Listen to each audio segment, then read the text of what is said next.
else. But I am really grateful to all of you who joined, who dedicated this time to develop your skills. So, guys, I'm really glad to see all of you here. We are talking about flow today and what is flow and why it is so important to have it. Yeah. So flow is the way to connect moves together. Good flow makes your movement looking smooth and connected. And why it is important to have it? Because even if you are able to do moves beautifully, to do many elements and even difficult transitions, but the smooth connection between them is missing, your dance looks like this, and even the elements are correct, but your dance is like this. Okay, are you agree with me? Let me know if you understand what I'm talking about. Yeah, so I like saying that dancing is literally like learning to speak. Yeah, because we learn the words and then we learn to put them together and to use them. Yes, so when we dance, we literally decide like what we want to say, and depending on like which words you use, how you combine them, yeah, like the result is either your fluid speech or not. Okay, so today we are going to talk about how to make your dance, your movement fluid, smooth, so they are connected, so you are able to create kind of meaningful movement. Okay, all good? Yes. All right, so 5 mistakes. Yeah, the first thing I promised you is 5 mistakes. There are obviously more, but today I want to talk about these 5 things that are crucially important that will change a lot for you. So the first mistake is when you don't understand how to shift your weight between different parts of your body. Yeah, between your legs, between your hands, between like all the parts that you have in your body. Yeah, this is the reason number 1. The reason number 2, pauses between movements. Yeah, so you do the moves separately, exactly how I showed you. Even if you understand how to shift the weight, but it's still, yeah, you understand, but there are still some pauses. Okay, the reason number 3, you don't know how to engage your hip. I'll explain why it is so important, but this is a very common mistake. The hips are not engaged. Then the reason number 4, which is very connected to the previous one, you don't engage all parts of your body. Why I separate those two? Because engaging different parts of your body make the movement even more fluid, even more connected. Yeah, but you can already have your flow even if you only engage your hips.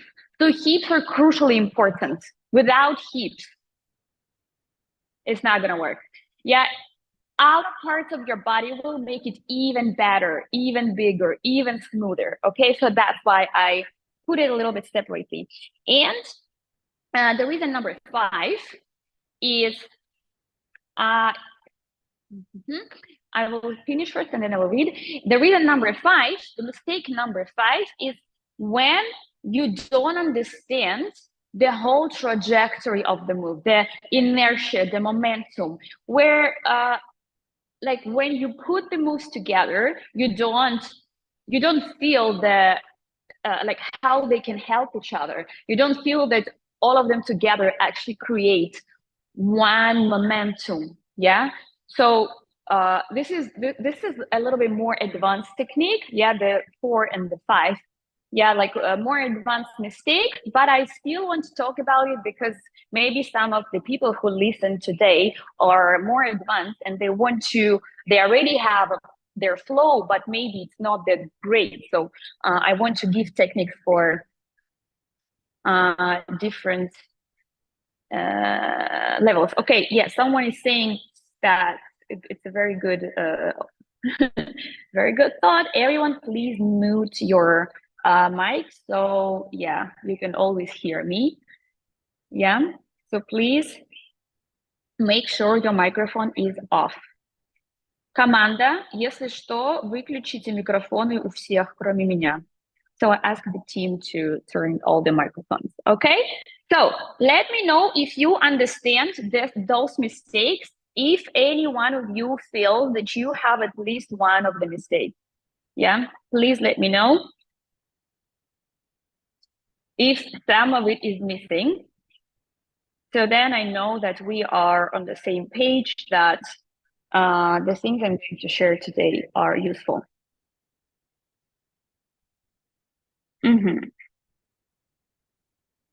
Okay, so let's go.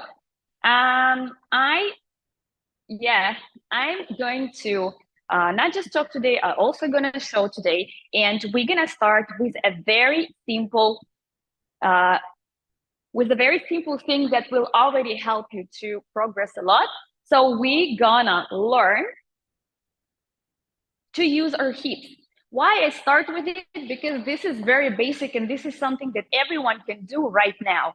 Even if you're at home without Paul, yeah, you can actually understand it right now. So look, usually when we put our heels on and then we need to go to the pole and take it, we walk like this. Yeah, this is how we walk. Yeah, we take the pole and then we finally become really like nice, graceful, elegant, sexy. Yeah, so why is it so uncomfortable, yeah, to walk in heels? Because when we don't have heels, yeah, like naturally from like when we just start walking, we actually learn to shift our weight. Yeah, and so when we put the heels on, it becomes this much harder, yeah, because the weight shift is very different because we don't use our heels. Yeah, we kind of walking on tiptoes. Yeah, and that's why it becomes so uncomfortable. So look, the very first thing that everyone needs to understand, even if you think that you understand it, but guys, believe me, it changes a lot with Paul. So understanding how to walk. Yeah, if I want to make a step, yeah, I need to at least feel how to shift my weight between two hips. Yeah, so look, I'm standing here. If I want to lift one leg, yeah, I cannot do it. To be able to lift one leg, I have to shift my hips to one side. So then I'm able to lift the leg. Yeah, so I shift the weight there. I lift this leg. Yeah, and then I can kind of step forward, but the floor is so far away. Yeah, so then it's gonna feel like I'm falling. Yeah, so if I shift my weight to the left hip and I actually drop the right hip, so I don't just shift here and my hips are still in the middle. Yeah, just literally moving to the left, but I push the left hip out, that drops the right hip down, that allows me to make a step. Yeah, so then the floor is very close because the right hip is down. Yeah, so then to shift from one leg to another, again, I use my hips. Now the right hip is out, the left hip is down. That allows me to do a step. Yeah, and so even if I don't try to walk sexy, but I just use my hips, then my walk becomes, yeah, quite smooth and natural. Yeah, so if I want to exaggerate it, if I want to make it dancey, I'm gonna use my hip even more. Yeah, I'm gonna also engage the chest, so then it will become even more dancey. Yeah, so then if I do steps with Paul, all the same. Yeah, any step. If I'm stepping here, yeah, if I'm doing these steps, any steps, if I just exaggerate my hip movement, yeah, it's going to make everything smoother, okay? This is not smooth. Hip, hip, smooth, okay? This is not smooth. This hip, hip, hip is smooth, yeah? I do step, I do turn, I do slide, I turn around the pole, I come back. Yeah? Now, what if I engage my hip? So I shift my weight to the right hip, left leg goes to the front. When I start turning, I shift the weight to the left hip, yeah, and then I turn. And then I start sliding, and here I go to the right hip. And then I spin around, right hip is out. And then I shift my weight to the left hip. So then the movement becomes easy. Yeah, so instead of this, this, this, and this, and this, I'm going to have whoa, whoa, whoa, and whoa. Okay? Let me know, guys, if you understand what I mean about the hip. Tell me what you think.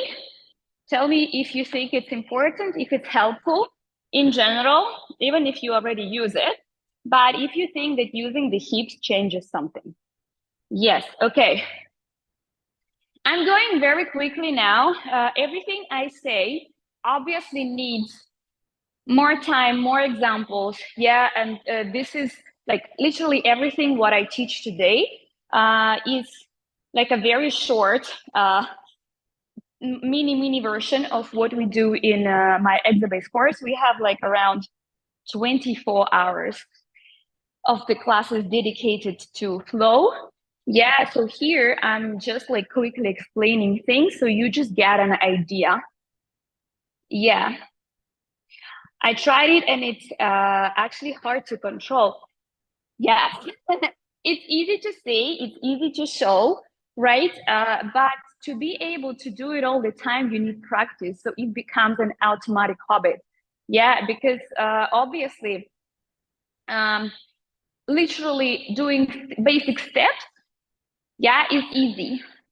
But then if I take it to a little harder transition, yeah, it becomes trickier, and you actually feel the weight on different parts of your body. And when you feel that weight, you need to hold it. And when you need to hold it, it requires muscles to hold, to control. Yeah, so obviously it's hard to control. So we control our body and moves with our hips, right? Partly, yeah. Hips help a lot, but there are also other things that we are going to talk about now. But hip, even just using your hips will already help you a lot to make the movement smoother, okay? Now, let me go to the next step. So hips allow us to shift the weight smoothly between one leg and another leg, yeah? Now, what if we need to do a move where hips cannot help us, yeah? Where, for example, even if I want to do a step, but let's say I want to step really far away, yeah? So if I step here where I can reach with my leg, then, yeah, my hips are enough to do it. But if I want to step so far away that I cannot, yeah, so hips can't help me, it's not enough, I need something else. Okay, if I need to step very far, then I would need to go from my hip to my hand. yeah, stand my weight to my hand. So then I can go to the leg. Yeah, so sometimes I need something else.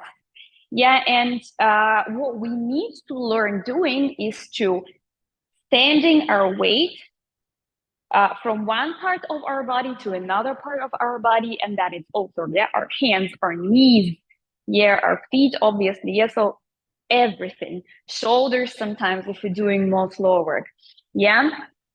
So, for example, I do a step, yeah, so you know we use the hip, yeah, another hip. I do a turn, yeah, sticking my left hip out, yeah, so now my weight is on my left leg. Now I want to slide my legs out. How can I do that? I can, for example, do one step, another step, yeah, so using my hips again. But how else I can do that? I can, for example, slide my leg. So I'm gonna shift my weight from the left leg. I'm gonna shift my weight to my hands. Now I'm hanging. So open the legs, and now the weight is again on my legs. So I shift my weight from my leg to my hands to my legs. Yeah, and the smoother I can do it, yeah, the smoother the transition between the leg and hand, yeah, you don't see it. You don't see it. And you don't see this. Yeah, or it can be this. Yeah, so not smooth. Less control. Obviously, it depends on how much you can control, how smoothly you can catch that weight. Then, for example, from here, I go in the plie. Yeah, and so my weight from my legs, I can stay on my legs. Yeah, really hard. Yeah, or I can flex. Don't do that, please. Yeah, so from my legs, when I go into plie, I start sharing my weight between my legs and my arm. Yeah, so when I go down, the weight is going to this one. Now, I want to, for example, go to my knee. The weight is here. I'm pushing down now. So naturally, what your body wants to do, okay, the axis of my balance is here. So if I want to go to my knee, I need my knee under my body. Yeah. But what I can do, I can stand my weight around. I want to land with my knee there. So I need to stand my weight that direction. How do I do this? Because now I'm kind of hanging a little bit. Yeah, my weight is going a little bit backwards. So I would need to push with my bottom hand, stand my weight around. So that will allow me to put my knee to the floor. Now, my weight is not fully on this knee. Now my weight is somewhere in the middle. I'm still hanging. If I take off my hand now, I will have to engage my muscles so much here. Ow, ow, ow. I'm still sharing my weight between the leg, the knee, and the arm. So now if I want to go further, let's say I want to go into butterfly. Yeah, like how can I do that? I first need to stand my weight, yeah, around the pole. So I'm going to really like shift my body around. I start turning around the pole by doing what? By pulling with my top arm and maybe even with the bottom hand, yeah? Here. So then I have my weight above this leg. Now I can slide this leg. And so then from the knee to do butterfly, I'm going to shift my weight to the top arm. So I start hanging and I can roll and I can land. Now my weight is shared between this and this. Yeah, it was fully on my arm, now a little bit here, and I want to help. So I place my hand down. So this hand doesn't feel any weight anymore. I'm hanging, I'm standing, hanging, standing, yeah? So you really feel like which part of your body is now responsible for the weight. So think about this way. You, like one part of your body is standing the weight. Yeah, so I lift the heel off the ground, so that allows me to stand my weight forward. Yeah, and the other part of my body is catching the weight. Yeah, so now from the back leg to the front leg. Yeah, same in all these moves. So look, this is already, yeah, a little bigger than just using the hips, because we actually using all parts of our body, and that requires quite a lot of coordination and muscle control, because you need that power, you need that muscles to be able to hang on your arm with all your body weight. Yeah, and so look, if I do this, if I feel, okay, where's my weight? On my hip, on the right hip, on the left hip, yeah, on my hands, on my legs, between my legs and hands, in my bottom, hands into the knee, but still hanging on my shoulder. Turning, so the weight goes fully to the knee, sliding. Now, from the knee, I start turning, weight goes into my shoulder, yeah, into my bottom hand. Yeah, so it doesn't look super incredibly smooth yet, yeah, because of the things that I will show you in the next steps. Yeah, but you already can feel that it kind of makes sense. It has the logic behind. So big part of what we do in flow, we create the logic in transition. Yeah, so I also like thinking about it like your body is playing the ball. So, you know, it's like catching the, throwing the ball and catching it. And so different parts of the body, like throwing the weight, sending the weight and receiving the weight. Yeah, obviously, the more you work, the more you train, the more you are able, the more smoothly and like more controlled you can work with that weight. Yeah, the smoother your transitions become. Yeah, so it can be even more smooth. Yeah, by making that weight shift more controlled, gradual. Yeah, so when we don't have that pauses. And this is what we are going to talk about next.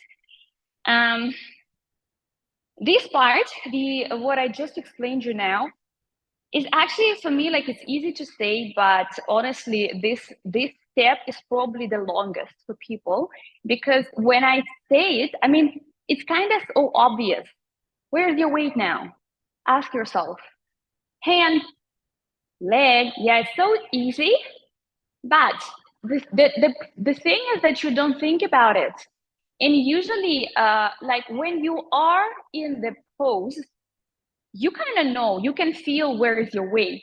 But if I ask you the other question, the harder question, where do you need to stand your weight? And then it becomes harder. Yeah, because when I tell you that, you know, we need to go there, and you kind of, okay, I need to send my weight here. Huh. No, not smooth. Yeah, to be able to make it smooth, I actually first need to send my weight out to be able to land.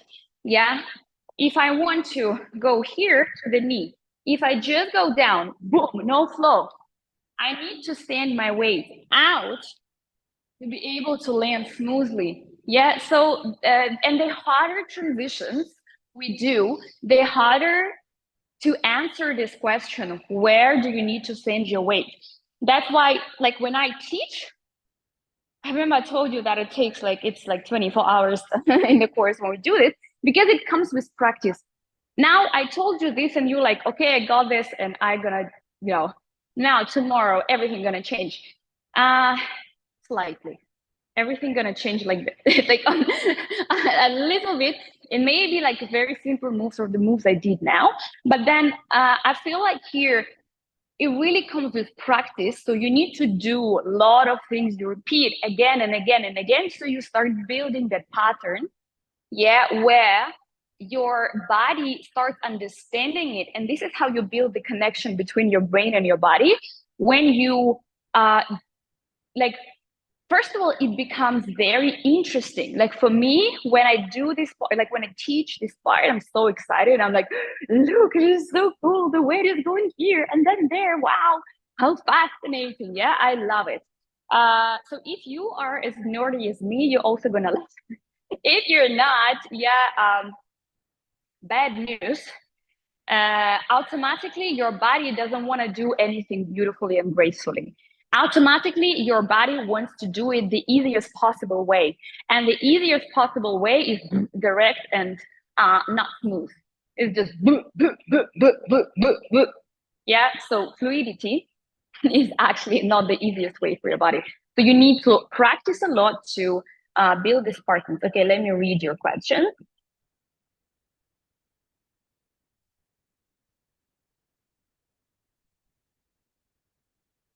Okay, Emily, you want to know how to join the Exabase course? Yes, the sales are at the moment closed, but you can pre-register for the course right now. Yeah, you can get into the waiting list, and then your personal manager will contact you and explain you everything, how it is possible to join. So, team, please send the link into the chat. Команда, пожалуйста, отправьте ссылку в чат. Люди уже спрашивают про курс. Oh yeah, so Maria has sent the link. You see, register QNR at the base 4. So this is the link if you want to join the waiting list. You can do right now. So interesting. Yes. Any recommendations for the grips? This is very different for everyone. For example, my skin is very dry. I rarely sweat, only on my period and when it's like 35 outside. Usually I'm very dry, so I use Mighty Grip because it makes my skin sticky. It's not sticky like a glue, but it's just like, I don't know, for me, like comfortably sticky. Some people like magnesia. If you have sweaty hands, you might need magnesium or something. I think I need to make a list of different grips. But I personally, I don't have sweaty hands. I have dry, very dry hands. So for me, dry hands doesn't work because my hands are already dry. Okay. Still hard to use momentum from knees to ground to stand up. Yes, sure. We're gonna talk about it. We're gonna talk about it. Don't worry. So look, we talked about how to use your hips to shift the weight. Yeah, how to use in different parts of your body to shift the weight. Yeah, and now let's go to the next part. Yeah, so pauses. How to not make pauses. It is a little bit connected to the fifth stage, but I will try to not put them together to separate a little bit. Yeah, so look. Obviously, sometimes we need to make pauses. Yeah, sometimes when we dance to the music and we have some beats or accents or, the musicality part, obviously sometimes requires us to make pauses. And when we put the moves together and then we have a pause, it actually makes a very nice contrast. So pauses in general are not bad, but if you have pauses everywhere, then you get it. So look, it's a little bit deeper than just not to make pauses. Yeah, let's say I'll show you now the sequence. Okay, raise, slide, turn, clear, turn, slide. Yeah, so it's hard for me to not to not do it smoothly. Okay, whatever. What's the most important part is not making pauses, is to actually start the previous movement, start the next movement in the end of the previous movement. So we put them like this. Yeah, like this. But it doesn't mean that we cut all moves and we like do them on half. No, we fully finish the move, but the ending of this move, of the first move, gonna help to do the next move. So when I do this wave, yeah, and from that wave, I'm gonna go into this plie to start the turn. So I'm gonna do this wave, and I already shift my hand, and I already shift my weight to the right leg.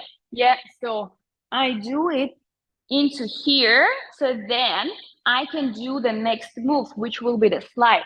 And so to do the slide, what I need to have my weight on this right leg, but I also need to kind of start shifting my body weight, my rib cage more to that side, standing that way. So I will be able to slide, and I need to push with the bottom hand. Yeah, so the slide will be smooth. So when I do this wave, I start shifting my body to the right and a little bit here, my rib cage. Yeah, boom, hold. So then the slide. Yeah, now from the slide, I can just turn. Yeah, I can just squat, and I can make it turn, squat, turn. Yeah, but I can think about like not only not pausing, but kind of from the turn, yeah, from the turn into the squat, into the turn. Yeah, so I start using, I don't just go down and then turn, but I go into plie while doing the turn. Yeah, so you see, I'm combining these two moves. Yeah, so uh, I put them together. So it's not only not pausing, but it's like, imagine you have do and not, and you say don't. Yeah. Or like got to, and you say gonna. So you're putting them together like so deeply that they actually create one move together. Though they are separate two moves, but you connect them the way that they become one move. Do you understand what I'm talking about? And same here, yeah. When I showed you this the previous one, the other combo, yeah. So when I do this step and I start turning, and so I don't stop. I turn, and from this turn, I start the slide. Yeah, so I don't finish the turn and then separately do the slide. But when I'm still in the process of shifting that, yeah, from here, I'm like going to the left and I'm still turning, but my leg is already sliding. Yeah, and I'm still opening, but my body is already flying, you know? So I'm like literally using the ending of not cutting, but exaggerating the ending of that move, but also starting the next move. And so together they create even bigger movements. But let me see. Let me see what you guys saying.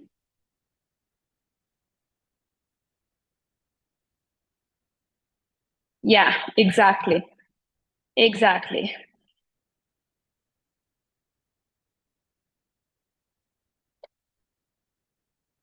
Mm-hmm. So, um, so making just putting moves next to each other is not the same as connecting them. Yeah, you need to connect them literally by the end and beginning. Yeah, and let me give you one more example, how we can do it. You know, for example, I want to, let's say, turn into this cobra shape. Yeah, and then I want to turn here, and then I want to open the leg. So I don't just do it without stops. Yeah, pushing the hips, turning and opening. Yeah, but I even exaggerated with the moves, with like pushing that leg, so pushing the hip, so I open the leg. Yeah, so I go into the cobra before I land to the floor. I am already now in this cobra. Yeah, and now I'm here, and I don't want to wait until I turn, but I start my leg circle while I'm still here. So then when I open, yeah, it becomes smoother. So in the end, I'm going to have here, here, here, here. Yeah, so I'm like putting the beginning of the next movement on the top of the end of the previous movement. This obviously is way harder technique, yeah, way more advanced. But if you are already fine with the step 1 and step 2, you might want to try the step 3. Yeah.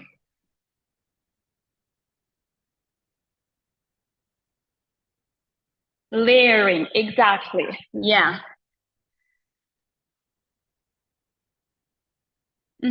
How do I find points or moments where I'm supposed to connect the moves? So it comes with practice. It's like you need to get very curious about movement. To be honest, even many professional dancers don't do it just because it's not interesting for them. Yeah, they're, for example, more interested about the other stuff. Yeah, but because for me, I like doing it. I like paying attention to all these little things. I am very nerdy. And so I just did it with, literally years of practicing because I was curious. But I teach it. Yeah. So when I like when for example, when you go to a class and you learn a choreo, obviously the focus is not on those things. Yeah. No one will tell you how exactly I build the transition. Yeah, they will teach you the transition.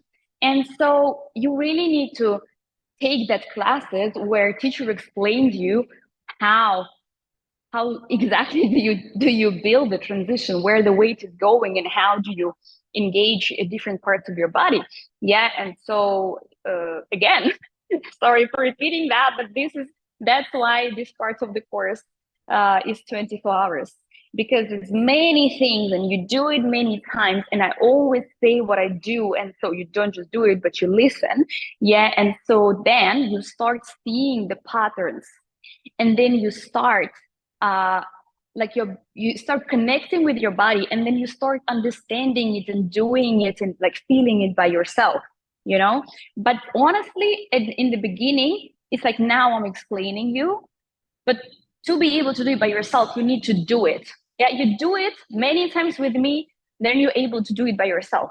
Yeah, this is the way it works. Okay. Is everything clear so far? Can we go to the next part? Actually, it's interesting. Like, this is what my students say, that like even the girls that I had like very advanced, when I had my very first group, some of the girls were very advanced, and I was like, I'm not sure if this part of the course is interesting for you. And what was funny, that they stated this is the most interesting part, because never anyone ever told about this. And the basics, the fundamental part, then changes everything you do here. Like all the advanced things, all the cool transitions and tricks, become much nicer, smoother, cooler when the basics is good. Yeah, and so yeah, and like some of my students who came to me not to work on their flow, but to be able to it's exactly how she said. I don't want to do flow. I like hard style. I like doing tricks. I just want to be able to do something in between the tricks. And 4 months later, she just completely switched to the flow. Her name is Yana, and she's actually now in our support team. She fell in love with the course and with all of it so much that now she works for me. In the beginning, she told me flow is not my thing. So, okay, let's move on. Next part, which was very connected to what I said before. Next step is to engage different parts of your body. Yes, so we already know how to shift the weight between those parts. But now you can do it not in a technical way, but you can do it in a graceful and elegant way. Okay, for example, from here, yeah, from here, I'm doing that step, I'm doing the turn, yeah, I open and I close, yeah, using my head and chest, then I open, and again, my hand, yeah, my head here, yeah, look, I can just go here and here, or I can draw a circle. So I can engage my shoulders, my head, yeah, my chest when I do that. And then when I slide my leg, I can just slide it like this, or I can extend it, pushing my hips backwards, yeah, extending the leg, going a little bit down. So then I will engage my chest and head and arm, yeah, to do the butterfly. Yeah, and then I do the slide. Yes, so I don't just technically use my different parts of my body to stand and catch the wave, but I engage them, trying to make the movement bigger so I am able to create even more fluidity. Yeah, so instead of doing it like this, which is smooth, yeah, I'm doing it, yeah, in a circle with the wave up and here. Yeah, I can, for example, do a slide like this, or from here, I can engage, I can make a big circle with my chest, yeah, even like pushing my hips to the other side, yeah, and then I open here, and I will also can engage my head and my arm, yeah, and my chest, and I make everything bigger. Yeah, so it's not just technically using your different parts of your body, but creating big circles, waves, yeah, and so on. Let's say when we're doing this part, yeah, we can also engage our hand. We can engage head, wave, yeah. So more parts of the body. Yeah,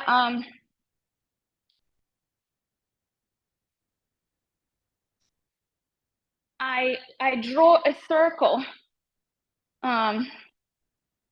My weight is now on my hip and hand. I push, I send my weight to the right side, pulling with my top arm, pushing with my bottom arm. Yeah, I sit. Then I shift my weight to the right side. Yeah, pushing with my left leg, shifting my chest to the other side. Yeah, now sliding my leg so I turn, start shifting my body backwards.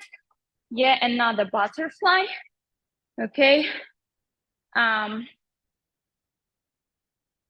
Whatever, finish here. Now,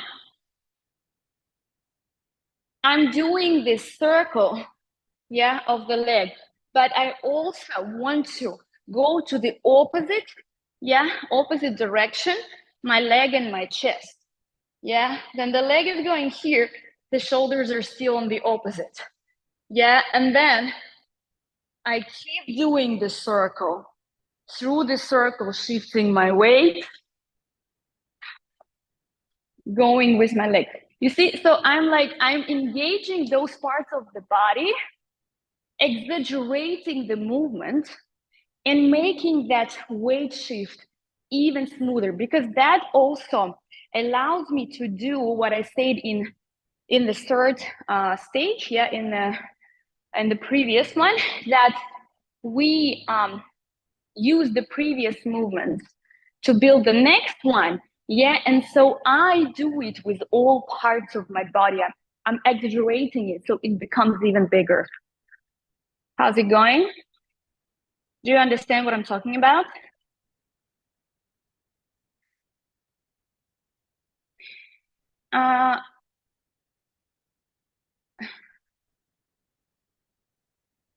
I have so many difficulties to move my head and chest. Do you have some tips to train? Yes.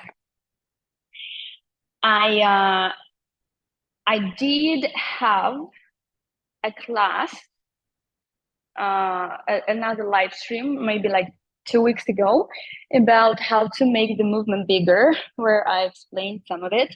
In general, you need to expand the range of motion of your different parts of your body. And the first thing that I say there, and that I like keep saying to all my students, do your warm up well. Don't do your warm up like this. Do your warm up like this. Do your warm up like this. Yeah, not like this. If you warm up like this, you dance like this. If you warm up like this, yeah, this is like, I do my warm up 17 years. I like, if you I time like sometimes I post my old videos. If you just scroll maybe like to the beginning of my Instagram, you will see that I was much more flexible than I am now, but my range of motion was way smaller than it is now. Okay, so I in general was flexible, but I couldn't use what I have. Okay, I wasn't flexible in the beginning, but when I was competing in tricks, like 10 years ago, I was like world champion in tricks. I was flexible. Now I don't do it anymore. I don't do the tricks. I don't stretch much, but my active flexibility is much bigger now.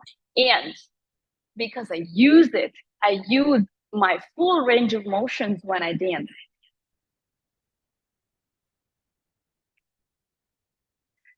Jessica, how can I join the Exabase? Team, please send the link. Maria just sent the link. Okay, there was one more question that I want to answer. Yes, I was wondering, during the Exabase course, will we also be working on body waves and more spontaneous movements, or just particular moves for choreos?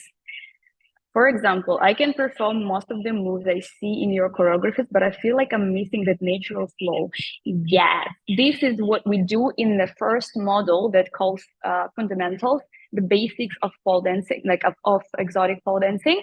And I also have lots of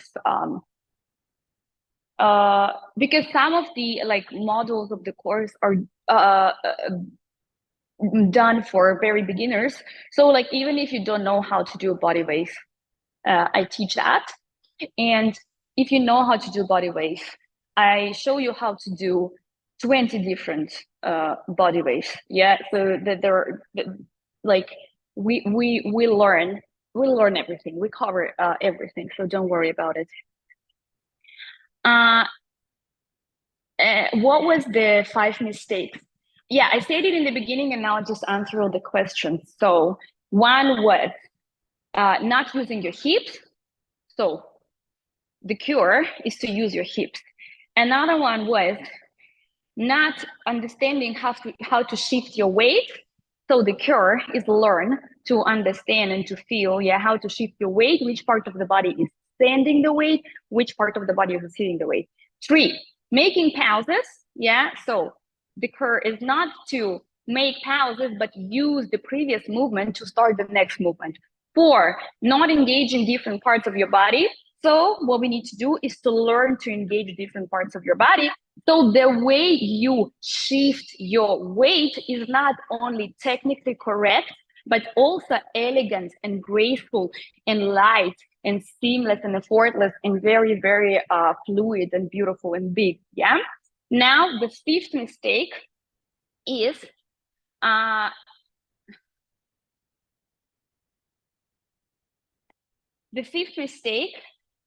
is not understanding the momentum, the trajectory of the movement, yeah?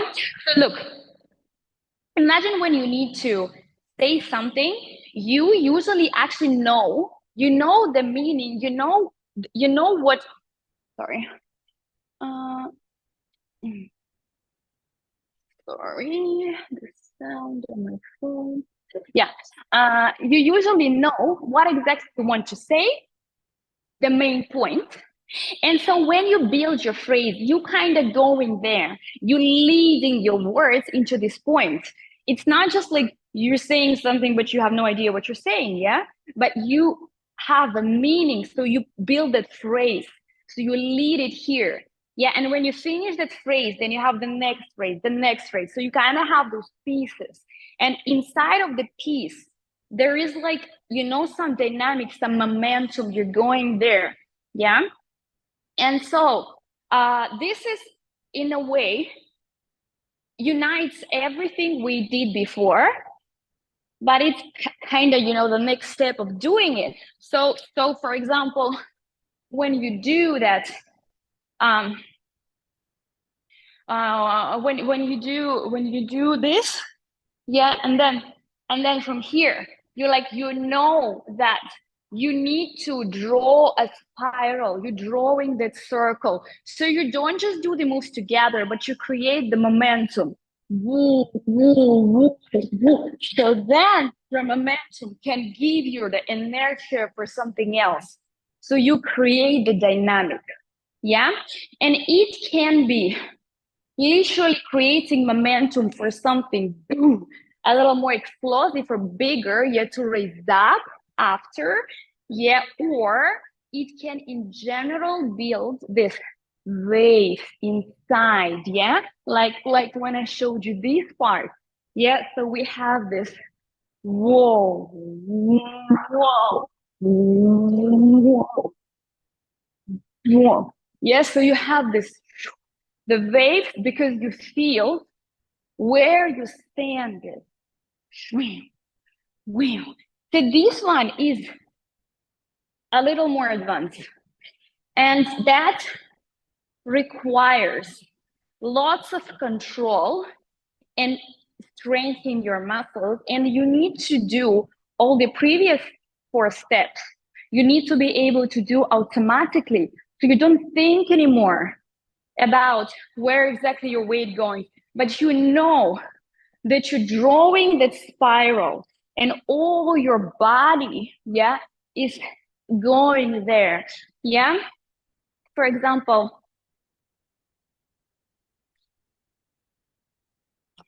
I do turn, step, step, and wave. And I want to use my hips, yeah?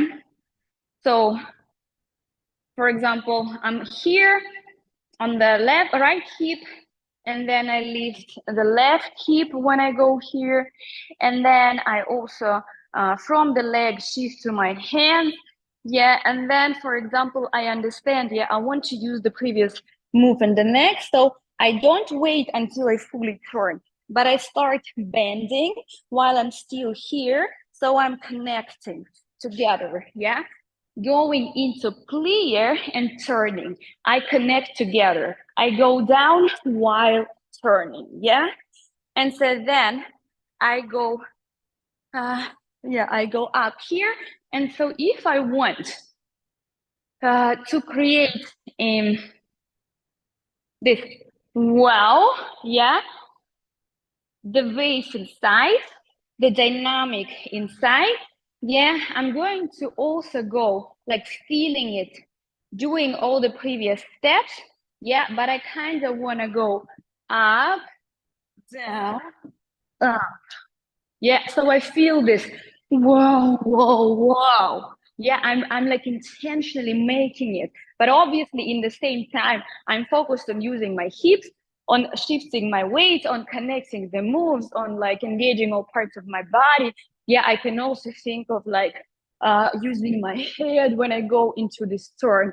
Yeah, also maybe starting with this hand and a little jump, and maybe even here. Yeah, so more different parts of my body, but I also have this wow. Yeah, do you understand what I mean?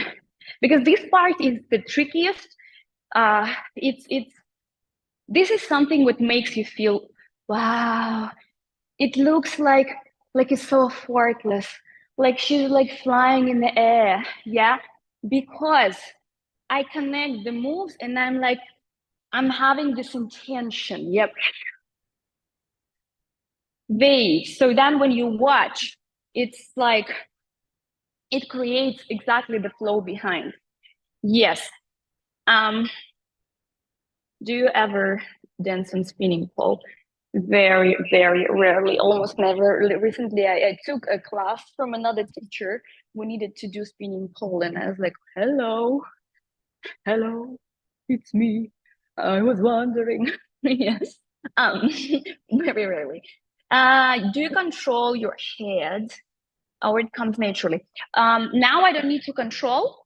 Now because I have like a really good connection with my body, so I trust my body, and lots of my movement comes from feeling. But this is a separate topic. This is what I actually think about that we need to talk about musicality as well because it's a whole separate, very interesting world. So lots of my movement comes from emotion, and I don't need to think. But if I need to think, if I explain to students, for example, when I teach choreo, I obviously explain, yeah, like what my hand is doing, what my head is doing, because when I do something, like I can just look at the mirror, and because I have a big experience, yeah, for my body has a lot of ideas, my brain has lots of ideas even without me realizing it.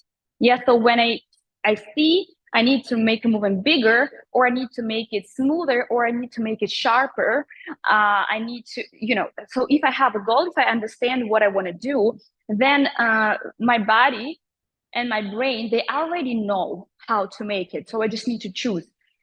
But first you need to learn. And for that, when you take classes, you need to really like either you experiment by yourself, what different parts of your body doing, or you ask your teacher and you do with the teacher. For example, in my course, we have 1 hour class about exercises for hands. So you literally whole hour you learn how to do like circles, how to do like different shapes, maybe like animation, yeah, how to trace movement with your hands, and how to touch that, like lots of variations. Whole hour we practice what to do with our hands. Yeah, because obviously now for me it's automatically, but when I started, I will post one of these videos soon because because the people need to see it. I used to dance like this. My hands were here, T-Rex. Yeah. So I didn't know how to do it, and I once my good friend, she's a professional dancer, and she told me like, Kira, your choreos are so creative. It's so cool what you do, but you look like a T-Rex. And I was like, shit. And since then, I couldn't unsee it anymore. Every time I would watch my videos, I was like, oh no, I look like T-Rex. I I had to just start, like working on my hands, choreographing it, and so now when I teach, usually when I teach choreos, I say precisely what I'm doing. And if it is a course, then there's like separate classes dedicated to it. So you explore and then you learn like what your body wants to do by itself. Mm-hmm. Mm-hmm. Where do you buy the knee pads? I like silicone knee pads. There are many brands. One of my favorite is Gel Knee Pads Australia.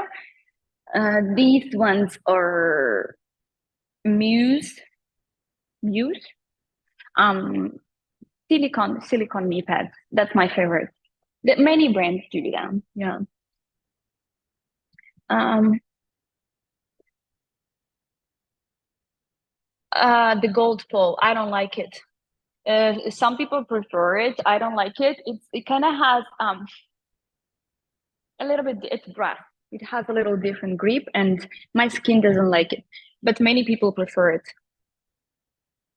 Do you teach how to express different types of emotions while dancing? Yes, we have a whole musicality section that includes like putting moves into the music technically and then connecting to the music emotionally.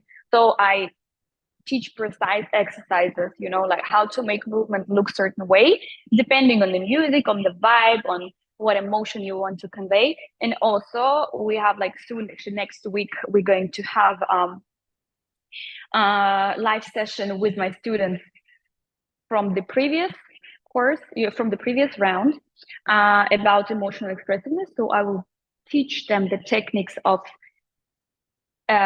evoking, like understanding the emotions, like conveying it through the movement, like how to understand what you feel, what you want to express, and like the storytelling in dance. So this is what I teach.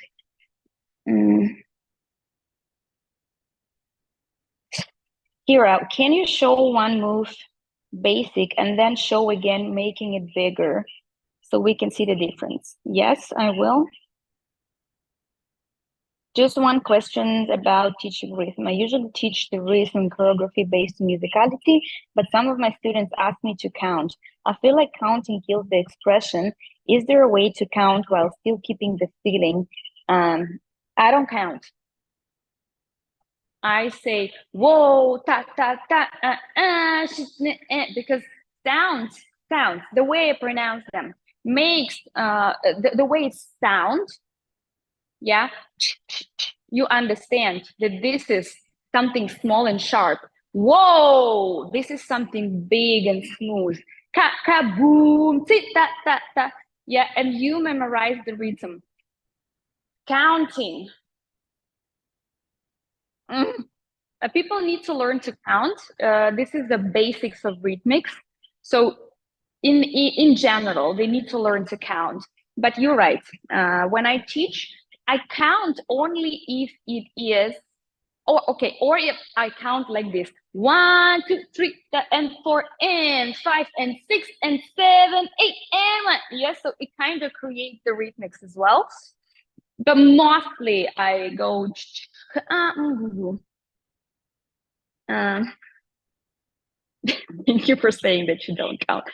Some people count. I don't think that it's wrong. It's just not the way I do it. Okay, so I'm not the one. I'm not.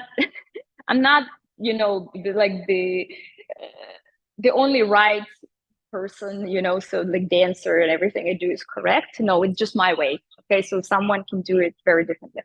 Um. Okay, one move basic and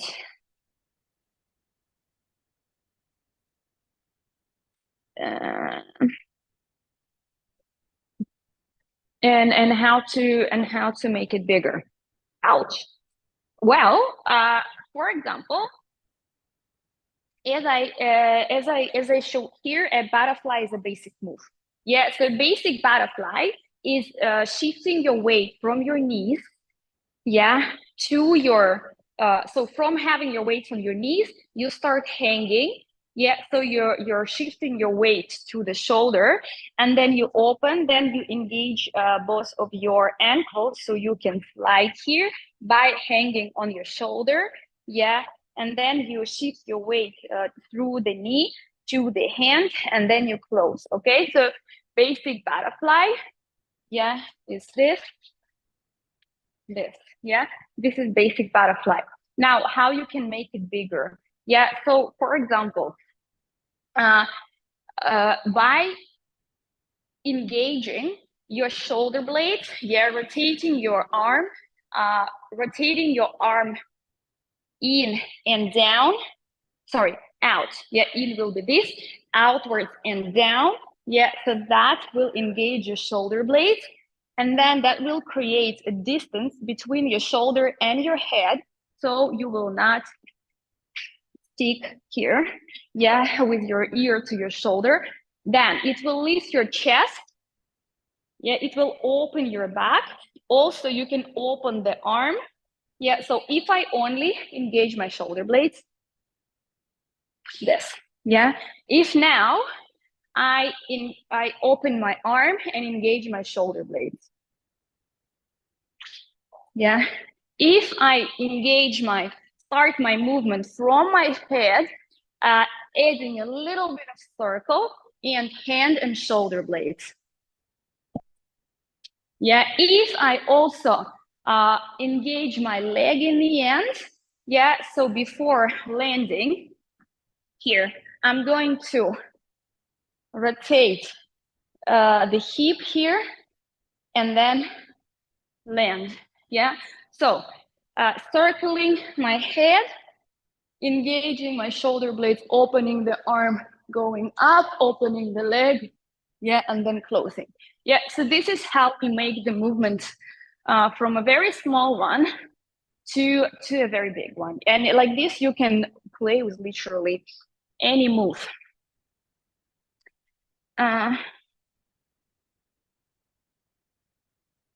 Do you have any recommendations on how to learn how to count? Yes. So you have the music playing and you have this natural, you know, like when you're nodding your head. So that would be 1, 2, 3, 4, 5, 6, 7, 8. Usually there is a clap or beat, yeah. Do, do, do, do, do, do, do, do, do. Yeah. 1, 2, 3, 4, 5, 6, 7, 8. So there is usually like a strong sound. Yes, on one. Yeah, and like this, you just start, you know, when you want to nod your head and you're like, 1, you know, like this. Thank you. This is what sets you apart from the other teachers and dancers. Your movements are bigger, and that explains it. Thank you so much, Lou. I like working on movements deeply. I also like understanding it a lot. I did not have that natural feeling. It's funny that people think that I have the feeling. Actually, when I started, I was really like moving like a robot, and my range of motion was so small. So for me, like making moves looking beautifully was like really hard. And so I just realized that I don't have this talent. So I just have to spend time, you know, like just learn and just explore. Because when I used to take classes, teacher would say, do it smoother, do it bigger. And I was like, how? But what is it bigger? But what is it smoother? Like, I don't understand. Why? How do I make it smoother? Like, just like imagine you're the water. And I'm like, I don't understand. Yeah. So I just like started to, you know, to being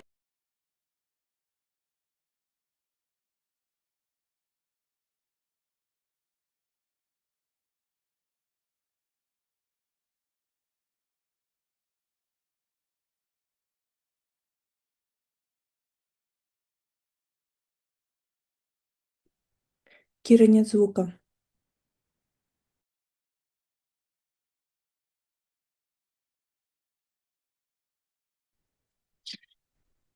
Can you show the three elements that you love the most and how you did 10 years ago, and explain how you upgraded them? Oh my gosh, that would take me that this is a whole different topic. This is what we do in, okay, we have it, I call it research session. And I teach it in my course. Like, we take any move and then we start playing with it. Like, I literally explain how we do it, not only showing like, oh look, from this move I can do 10 moves. This is the 10 moves. No, I explain, okay, what if we do this? We will get this move.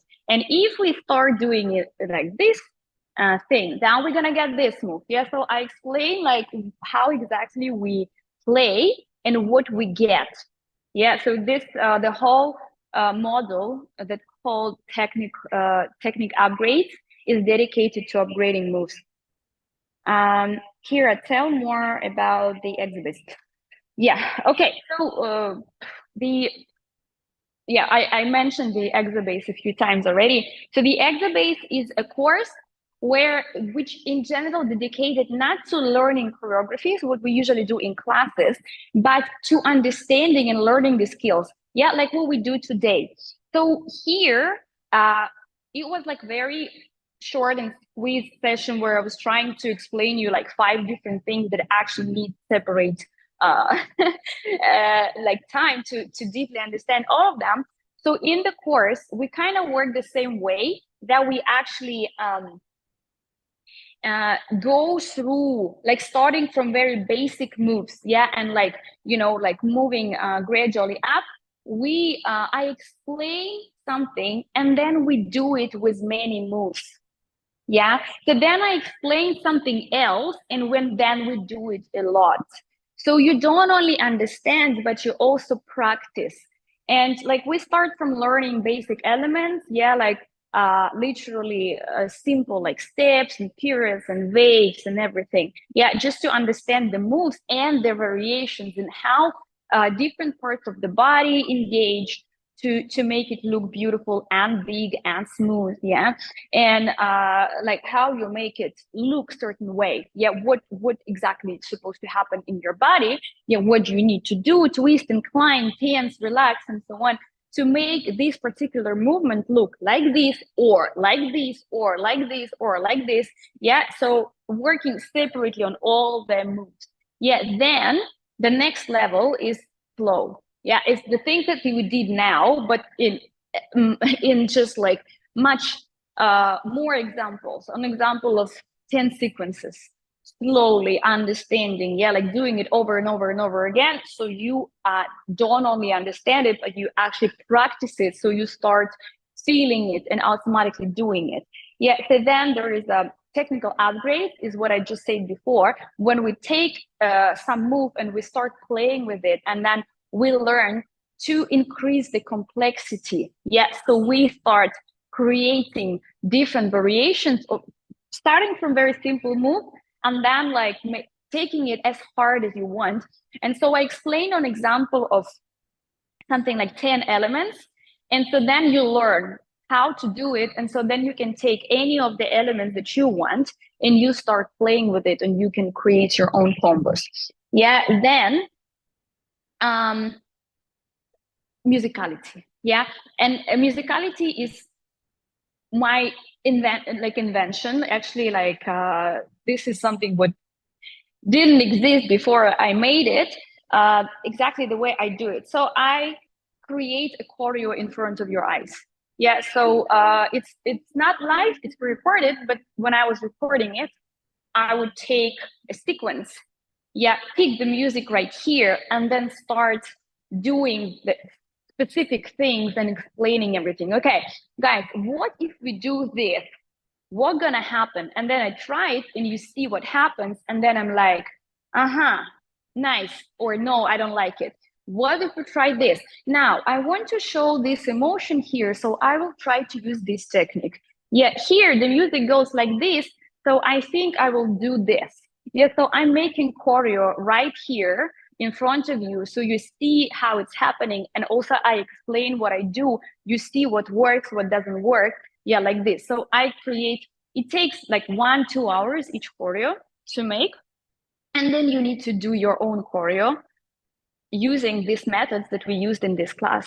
Yeah, you do it, and then like either we check it, or like if you go work by yourself, you just get it. Yeah, and then some extra workshops, like for example about emotional expressiveness, about freestyle, and probably the most the one that people are interested the most is how to create choreography. So I explain in general, giving the guidance, the roadmap of how to create choreography, what exactly step by step you need to do. So in the end, it's funny because in this class, every time when I teach it, people are like, okay, I understand everything, but I don't have any ideas. And then they go and they try, and then they're like, oh my God, it worked. It's so easy. So yeah, how to create choreographies, and plus some extra classes like conditioning, as I told you, exercises for arms, dance warm-up that allows you to work on range of your motions, on exhalations, trying different shapes, and so on. Also, lots of bonuses there. So it's like a whole system that dedicated your skills, not teaching you choreos, but teaching you to discover your own movement, your quality of your movement, your creativity. Yeah, teaching you how to do it. Yeah, not just to learn choreos.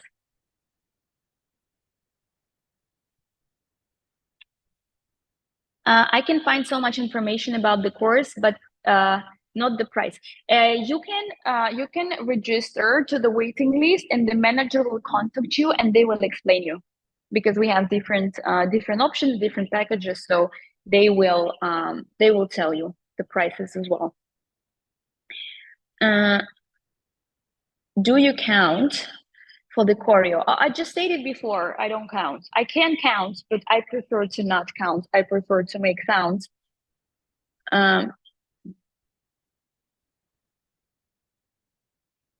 Yeah, it's just my opinion. It's not wrong to count. I don't like to count. I count to beginners sometimes if I feel like they need it. But I personally think that yes, flow and musicality, kind of have to be more connected to the feeling and to the music. What is the best advice you would give to dancers who freeze after making a mistake? No one cares. No one cares. Everyone is busy with their own shit. That's literally it. Like in the class, no one cares at all. If your teacher cares, that's great. But your teacher wants to help you, not judge you if it's a good teacher. If you are a performer, if you do a mistake, the more you pay attention to it, the more you show it to the people. Yeah, just forget about it. It comes with practice. It comes with understanding that it doesn't matter, and it comes with practice. When you do a mistake, I fail so many times on stage, even not only on competitions, but also when I worked in professional circus show. Even there, sometimes I would fall. It's okay. You just keep going like nothing happens. But that just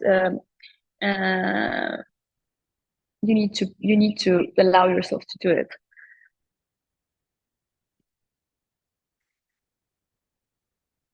Would you say that Exabase is also suitable for someone who doesn't prefer dancing in heels? Exabase is, in general, dedicated to exotic, so in heels, but 2-3 models of the course are done without heels first and then in heels. Oh yeah, I'm finishing up, so you can comment. Yeah. Yeah, guys, we have to finish because my rent of the studio is finished as well. So I will just answer this last questions and we're gonna wrap it up. When I teach, I pretty often teach without heels first because there are so many things to understand in our body that we don't have time. For our body, it's too much to focus on everything in the same time. So it makes sense to first do it without heels. So you focus on your shoulders, on your chest, on your hips, on other things, on your head, and then later you do it in heels. So you can deeply focus on each aspect separately. Yeah. So if you want, you can try it without heels. Obviously, there are a lot of things dedicated to heels, but some of my students tried it without heels. They liked it, but this is your decision, okay? I'm not going to push you here. It's like if you want to try, you try. Okay, guys. So I have to finish. Yeah, thank you so much. Thank you.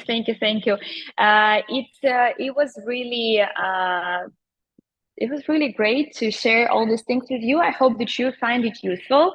If you feel that if you want to text me your feedback in Instagram, I will be happy to receive it, to read it, to know like what you found insightful for you. Please text me. I really read all of it. It means a lot for me. If you feel like you want to keep learning from me, you are welcome to join the Exabase 4.0. We're gonna start in 1 month approximately, somewhere maybe beginning of December. So yeah, you guys are very welcome to join. Yeah, thank you. Маш, поделай скриншотики. Хорошо. Okay, guys. Thanks again, everyone. And if you have more questions, if you want me to do this kind of sessions on another topic, text me the questions in Instagram. Yeah, and I will see which topic gets more interest. And then I will make this kind of live stream about something else what you are interested in. Okay, so send me your feedback if you want to keep receiving this kind of information. All right. How can I join Exabase? Masha, can you please? Yes, this is the link. So if someone wants to join, please follow the link and join the waiting list. The manager will contact you and explain you any information that you need. But even there on that page, you will already be able to see a lot, but you need to register. So my assistant will contact you and explain you everything. Okay? Do you have any more questions? I have to leave. I have to leave now. The studio is busy, but thank you so much, guys. Have a good evening, morning, day, whatever it is. See you next time. Okay.